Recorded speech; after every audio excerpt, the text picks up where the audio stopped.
I was a fat guy trying to be a Navy SEAL now, and my life had come to this crossroads where I'm like, man, you have to go right. And no one was going right. Everybody was going left. I'm like, you have to go right. And to know the pain and suffering I was about to endure by going right, the amount of accountability and failure I was going to witness and suffer by myself alone on this journey, it was daunting. So when I finally got to the ASVAB test, and I was taking it for my very last time to get into the SEAL teams or to try to even try out, they weren't supposed to tell me my score.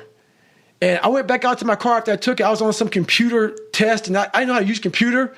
I was wigging out about that shit because the first time I took it was like some like notebook. You know, you open a Scantron sheet and you bubble it in with the number 2 pencil and shit. You turn it in. I saw a computer and I was like, oh fuck, what the shit? What is? Oh my god! I'm like, it's on the computer, so I wigged out there and I had to get a 50 on mechanical comprehension. And this was like the third time you'd taken the test, right? This is my second time. So I took it 3 times for the Air Force and twice for the Navy. So this is my second time for the Navy. And they're like, hey, this is it, man. You know, you're done. You're too old. You have a limited amount of time to lose 106 pounds, and you have to take his ASVAB again. There's so many things that's crunching down my head. And so when I took the test, I knew I had a good enough score to get in the Navy, but to be a SEAL, I had to score high on mechanical comprehension, a 50.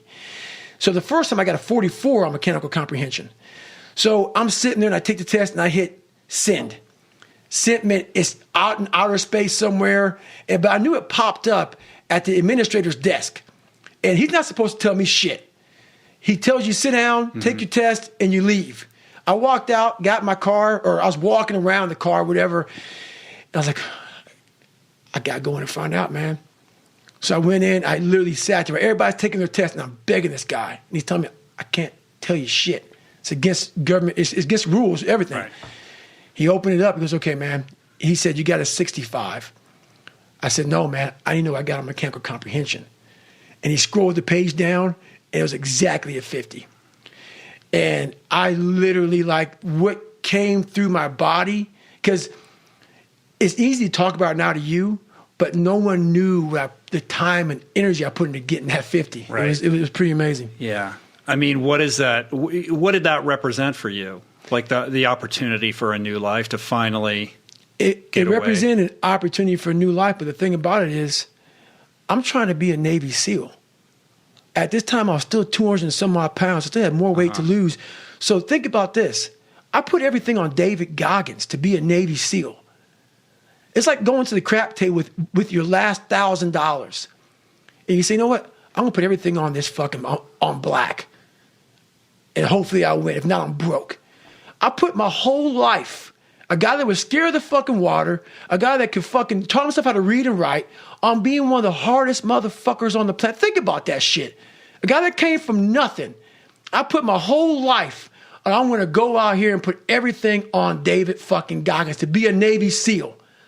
Not to go be a fucking, Boy Scout or some shit. A Navy SEAL. And I look at that, and I did all this shit just to get the opportunity to succeed. That's what people don't fucking understand, man. People see the end result.